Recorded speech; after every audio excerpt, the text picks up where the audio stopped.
now, you're tuned into RBLR, the home of Tampa Bay's Reveler Sports. What's going on, RBLR Nation? I am your host, Zack.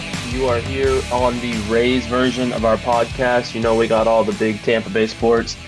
Here with me, Mr. Ben Whitelaw. How are you doing today, bud? Good, just enjoying the 781st day or something of this MLB lockout. How are you? Well, I'm feeling it. I am feeling that. I am fantastic, man. I'm actually out in Tennessee spending time with some family, so apologize to you guys listening if the sound quality is not as good as it normally is. We're doing what we can for y'all. Today, we've got some player reviews. We kind of did all the big name guys, but you want to go ahead and let us know who you're reviewing today? Yeah, I'll be going over Yandy Diaz, and who do you have? I got Mr. G-Man Choi, the man, the myth, the legend. All right, sounds good. Do you want to? Well, I guess we could rock paper scissors to see who goes first. All right, you ready? You want to do that? Okay. Two, three. 1, 2, okay. 3, paper. Rock. I always pick rock. I always pick rock. That's my go-to move. Does that mean I go first or you go first? Yeah, I was going to say, I think that means that you're going to go first on this one, brother. Okay, sounds good. All right. So Yandy Diaz, pretty interesting stuff. He hasn't really broken out in the way that, fans were hoping to when he first came over from Cleveland, but this year could be the year. I feel like we say that every year, but there are a lot of things like trending in the right direction for him, so I'm pretty excited about Yandy Diaz's upcoming 2022 season. All right, so let's see. He was signed by Cleveland as an international free agent shortstop in 2013, so long time ago. He was 22, I believe, when he was signed. So that's pretty old for an international free agent. They're usually signed when they're like 7 years old. No, when they're like maybe like 18, 19, And then he was acquired by the Rays in a 3-team trade in 2018 that saw Edwin Encarnacion head from Cleveland to Seattle. Carlos Santana went from Seattle to Cleveland, and then Yandy Diaz and Cole Sulser went from Cleveland to Tampa. So a lot of moving parts in that deal. And so far, it seems like it's worked out the best for the Rays because they've been like winning baseball games, so that's cool. And Yandy is set to make $2.5 million this next season, and he's going to be under team control for 2 more years with arbitration before he becomes an unrestricted free agent in 2025 at the relatively old age for professional baseball at 33 years old. So he's not getting any younger, but his 2021 season was surprisingly pretty decent, like underneath like all the other stuff. And I'm looking forward to his 2022. So any questions so far before I get into the offense here? No, I mean maybe a little bit of a comment. I remember when he got traded to the Rays, those pictures came out of him working out and how big he was. Oh my God! I was so excited to see that man play baseball because I was thinking with the arms that he had, I was like, he's hitting 60 home runs. He's doing it. I remember being so excited for that, literally just because of that picture. Oh yeah, he's definitely like one of the strongest looking guys in baseball, for sure. And like even when he's like wearing his jersey, like you can kind of see his arms like kind of busting out of the sleeves. So he's a big guy, and I think the power is starting to come around. He hasn't really, had the production, but the stuff that he's doing at the plate is becoming better and better each season. So I think this next year could be his year. So with that being said, his offense in 2021 was pretty decent. He had a 111 weighted runs created plus, a 12.8 walk percentage, and a 16.5 strikeout percentage. Those are all pretty close to his career averages. But his batting average on balls in play was a 286, and that's slightly below his career average of 308. So, he could be due for some positive regression there. He might improve a little bit. But something that was noteworthy was he had a career high 6.6 degree launch angle, which is really impressive considering he had like a negative launch angle for his career, like when he was first acquired by Tampa.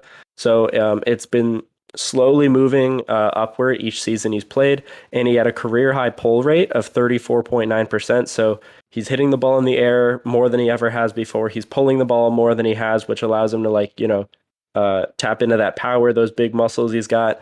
And he played in a career high 134 games in 2021, so that was pretty cool.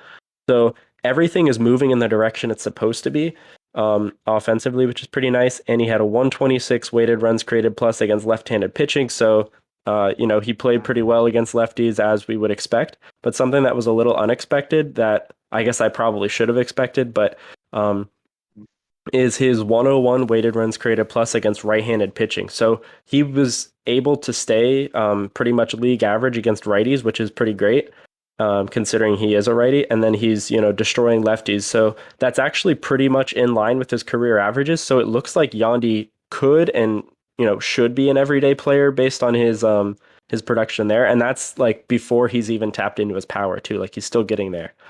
So I'm pretty excited about him moving forward. He was in the 82nd percentile in whiff percentage, so swing and miss. He was, one of the best in the league there. 83rd percentile in strikeout percentage.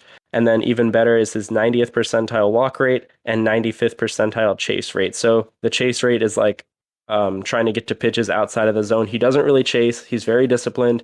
He has really good bat to ball skills, and he's been able to, carve out a nice little career so far, but I think he might take it to the next level next season.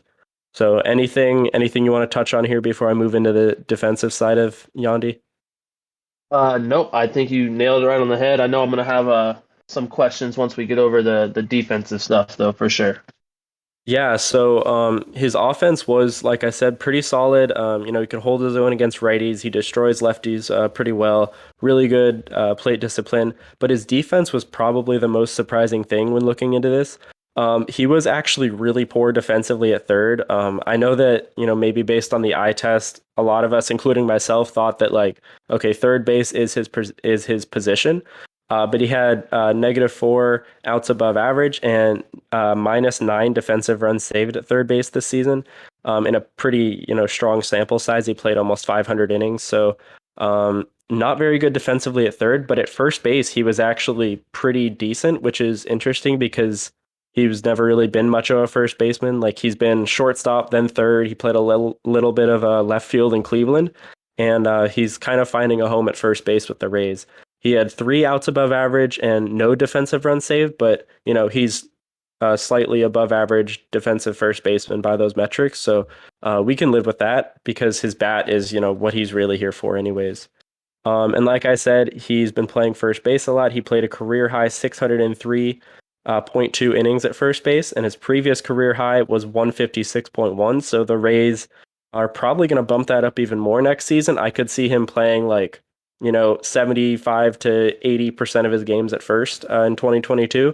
But because he had a career high in games, he also had a career high in innings at third base too. So he just played, both a lot, but proportionally played at first base a lot more. So moving forward, we could probably expect him to be the first baseman in 2022. Okay, so that was actually one of my questions was, do you and we'll get kind of more into this on my review because it's going to be more of a question related review for me, but do you think that that's something that we could, I know you said it, but that's something that we could expect, or you would expect us to see him more at first base, maybe replacing G-Man? Yeah, I mean, he can hold his own against righties, and I know G-Man definitely has much better splits against right-handed pitching because he's a lefty, so he's going to be better against righties. But defensively, I know Choi is not very strong at first, and Yandy has been slightly above average, so there's a plus there. And with Brujan, Franco, Walls, kind of crowding out every infield position except for first base, Yandy might kind of get pushed in the first base a little bit more because third base is not his strong suit. It is what it is, and he's pretty decent at first, so I think he'll stick there. So offensively, he was pretty good. He was above average. Defensively, above average at first, and he's trending in the right direction. I know, I don't have it for to show everybody, but I have his 10-game rolling average graphs from Fangraphs here, and his OPS has been steadily on the rise since arriving in Tampa, and so has his outside of the zone swing percentage, which is interesting because he's like swinging out of the zone, but he's making contact and he's kind of like just driving everything that's like, in and around the zone. And yeah, he's putting together a really, really good, really great couple of years so far. And I'm really excited to see where he goes with that because he is, like I said, he's moving in the right direction. So with this 2022 outlook here, he's going to be a high floor, high upside guy because he can, hold his own against righties and he mashes lefties. So going to play first base a lot, like I said, but he'll definitely platoon some with Choi, just because Choi does have the better numbers against right-handed pitching. And I think Yandy is going to be in more run producing positions this year. So instead of like leading off, taking pitches, he's going to be, looking to put more balls in play. So the walk rate should drop a bit. But I think his offensive numbers, his home runs, his weighted runs created plus, they should all be on the rise because he's going to be in run producing spots in the lineup. Because we have our top three against left-handed pitching. We're probably going to see Randy. We'll see Franco. Brandon Lau is probably going to be either 2 or 3, depending on what they want to do with Franco. But then that leaves Yandy in either the 4, 5, or 6 spot. So he's going to, be looking to drive the ball in 2022. Yeah, that sounds exciting. Yeah. I'd like to see him be able to put that power on display more. I mean, it's moving where it needs to be. He's hitting the ball hard. The launch angle's going in the right direction. In 2020, he was actually on pace for 4.5 baseball reference WAR, which would be pretty impressive. That's like, all-star level. And he had a 139 weighted runs created plus. And I know it was a small sample size, but the potential is there for him to really put up like close to a 5 WAR season in 2022 if everything goes right. And one more interesting thing that I saw was his projections by I think it's Steamer or Streamer. Sorry, I didn't specify, but I know they're like typically really conservative on Fangraphs with their projections, but they like Yandy a lot. Like he's projected for a 125 weighted runs created plus and a 794 OPS. Like they usually don't, project above a player's career averages that much unless they're like a young player like on the rise. But Yandy is 30. He's 30 years old and they're projecting him to, perform like 20 to 30% better than he's performed for his career. So it's pretty exciting because his approach really has, changed from just get on base to, where he's using his elite plate discipline to like wait for a pitch to drive it. So yeah, I'm really interested to see what he does in 2022 because the Rays have been, working on this for a while now. And I think this is going to be the year that it finally like comes to fruition. So I'm really excited for him. Yeah, that's going to be fun because he's one of my favorite players I know I say it a lot because like every Rays player is pretty much one of my favorites, but Right. between him, Meadows, and Brett Phillips, those are like my 3 favorite players, and I would love to see him, become a mainstay for us, and like we can kind of count on him. You know what I mean?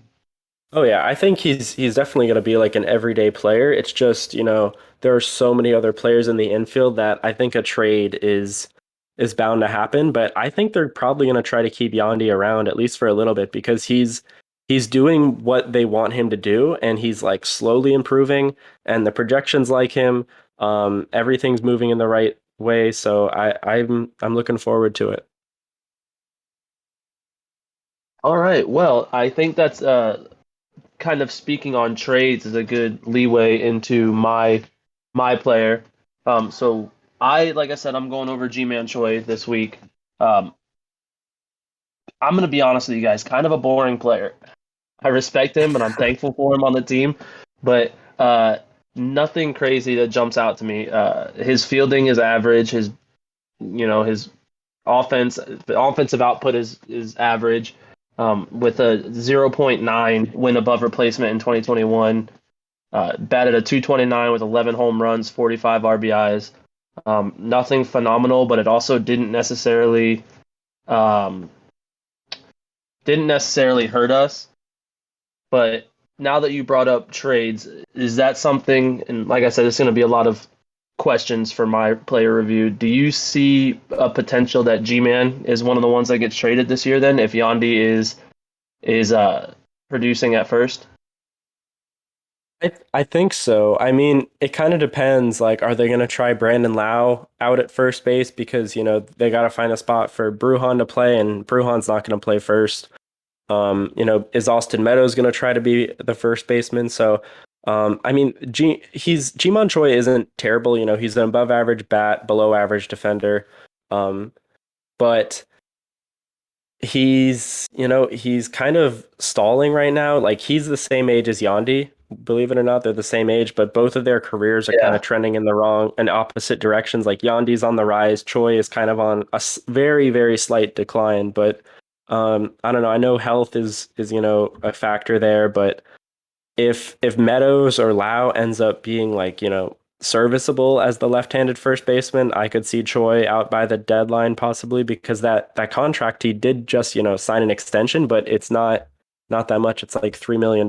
So that's 3.2 million, sorry. So yeah, it's not that much for some other teams, and I wouldn't, be surprised if he left, but we'll see. Yeah, and you brought up injuries, and that was one of the big things I noticed with him. So, like you said, he's a slightly above average offensive player and below average defensive player. But my big thing with him while I was going over notes for him was he's been injured a lot. He only played in 83 games this year or this season, and he was on the DL at least 4 different times that I could find. And that was with an additional stint down with the Durham Bulls.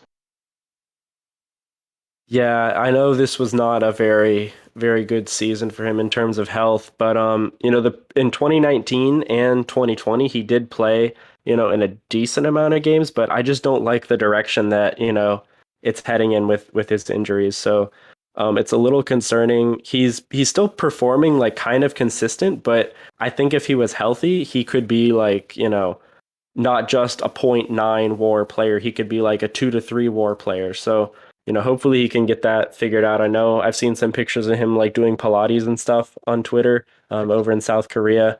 He's been donating to charity a lot too. So maybe he's going to get some good karma, some flexibility, and hopefully stay healthy. Yeah, and so that was kind of my main concern when I was doing this, and I know I kind of spoke with you guys about it previously, but you know, like you said, with his age, he is. I feel weird saying a 30-year-old is old, but in baseball, 30-year-old, that's kind of right at your peak between 30 and 32, 34. That's usually your peak Yeah. playing time, and for him to be getting hurt more now than he was when he was younger. And granted, he's only been he's got four MLB service time years. Yeah, about 4 years. So, like, granted, he hasn't really been playing very long, but still, I mean, for him to be getting injured at this point in his career, and it just seems to be piling up on, different injuries, pulling your quad, doing, just random little injuries like that. It's kind of, to me, that's kind of scary to put, our first baseman in a position where his legs aren't working right. Right. Yeah. And it seems like they might have, I know the Rays probably didn't because they don't do this, but it seemed like they almost rushed him back a little bit last year when it was unnecessary. So I trust their, front office, medical staff, all the coaches, whatever, I trust them a lot, but it seems like he was never fully healthy, even when he was, not on the IL. So maybe he just needed like a couple months in off season here to relax, because going from that 60 game to 162 game season is a lot on the pitchers, but it's also a lot on the position players too. Like, their bodies take a beating. So yeah, I don't know. I guess we're just gonna have to hurry up and wait and see what he's gonna do in 2022. Yeah, and so that was going to be my next statement was the kind of his projections for 2022, and it's looking like I'm going off of Baseball Reference just for you guys listening. If you guys ever wonder kind of where we get some of our information, a lot of stuff is Baseball Reference, Fangraphs, anywhere else that you would say, Ben. Uh, MLB is like baseball savant thing. It tells you like the percentile rankings and all that cool stuff. A lot of StatCast stuff on there. Yeah, so that's where we get most of our information. So just to let you guys know, but yeah, so his projections, and I think these are, if he can stay healthy, not necessarily bad projections. But they're assuming, a 239 batting average, 50 RBIs, 13 home runs, kind of exactly what he did this year with a couple more hits. Uh, and it's looking like, 335 at bats, so he should have a decent season, according to Baseball Reference. But I think that's a solid projection in my opinion. That's kind of where I would put him at as well.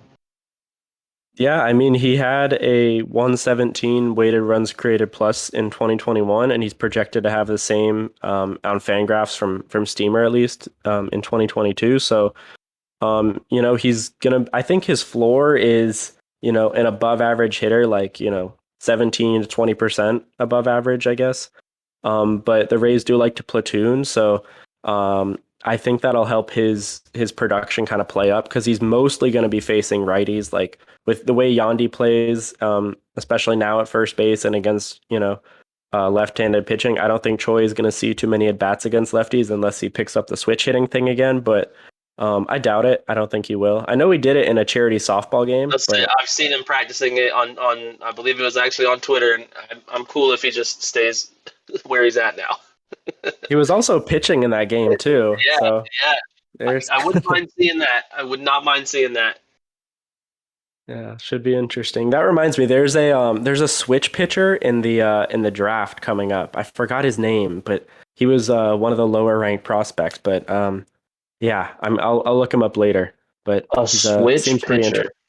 Switch pitcher. He'd be the first since that what was it, Pat Vindette or whatever for the A's. I don't know. I was looking at like the draft boards and stuff because I'm slightly interested in that stuff. Yeah, no, I mean that's interesting stuff, and I know that's kind of a new little topic for us, but that would be interesting. It sounds like something the Rays would be the first to do, like have this kid come up and just be this amazing pitcher, but he can also pitch with his left hand instead of just his right hand. Yeah, definitely. I think I mean I hope the Rays look into that. It seems like if any team does it, they would be one of the ones. Okay, I found him. Jurangelo Zintehe. I don't really know how to pronounce that name. He's 18 years old. That was perfect. Yeah, I mean, I did my best here. Switch hitter, switch pitcher, but he's mostly going to be a pitcher. But it's interesting to see him listed as a BHP instead of like LHP for left-handed pitcher or RHP for right-handed pitcher. He's a BHP, so both. Pitcher. Yeah, both-handed pitcher. He sits 92 to 96, so he throws hard. That's with his right hand. His left hand he can touch 90, but right-handed he's like mid-90s. So it seems like he's more naturally a right-handed pitcher. But yeah, interesting stuff. He's undersized too, so who knows if he'll stick at pitcher. Does that give Kevin Cash an extra 2 innings, or does he still pull him after 5 innings? I mean, I could probably see him. Honestly, it's early to project that, but I could see him more as a reliever than anything else because I don't know how his body would hold up throwing with both arms, but that'd be cool. I mean, you could switch, depending on the batter, probably switch each pitch if you wanted to. But yeah, basically, Jimon Choi, if you're listening, try out switch pitching. You could probably pull it off. Yeah. Hey, you'd be the second person to do it. I think it would be perfect. Yeah, honestly. But yeah, so I mean, I know it was kind of a short little review show today. With the baseball lockout, we just want to get you guys as much as we can for you guys listening because we do appreciate you guys. And I know that Ben mentioned it last week, but if you guys follow us on all of our social medias, and if you guys have any players you want to see reviewed, any topics you want to maybe have discussed, we'd love to hear from it. At least I know I would. No, yeah, definitely. I mean, I'm always open to suggestions and constructive feedback always. So yeah, any last words from you, Mr. Ben, or? yeah, like Zach was saying, follow us on social media, interact with us. Like I respond to everybody unless I have you muted on Twitter, which is probably only a couple people. But they're not Rays fans, so don't worry about that. So yeah, don't forget, like, subscribe. It's free, it's important, it helps us out. But if you'd like to support us a little bit more, you can head over to shop.rblrsports.com. Check out all of our designs and stuff. We got, the colors of all our teams. We got really cool designs for the Lightning, the Rays, the Bucks, Rowdies. And you can use promo code FLAPPY. That's FLAPPY for 10% off There we the order. I'm spelling bee champ here. Yeah, I guess that's about it with the shop there. Any other stuff we need to include here? We just want to basically from our little RBLR family to your guys's, we hope you guys had a Merry Christmas, Happy Holiday, whatever you guys celebrate, and hope you guys have a Happy New Year tomorrow. We're filming a day early, that way you are recording a day early, that way we can get it out to you guys. Just make sure you guys stay safe, don't do anything crazy, and we want to see you guys listening in next week. Yeah, but if you do something crazy, let us know. We're always happy to hear about that.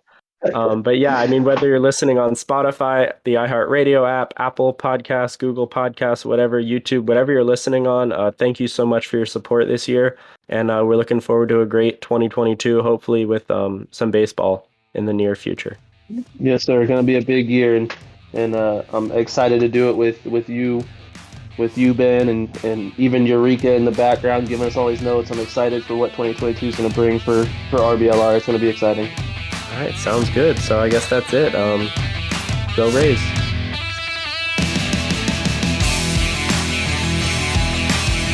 Thank you for tuning into this presentation by RBLR Sports. On your way out of the stadium, please remember to like and subscribe.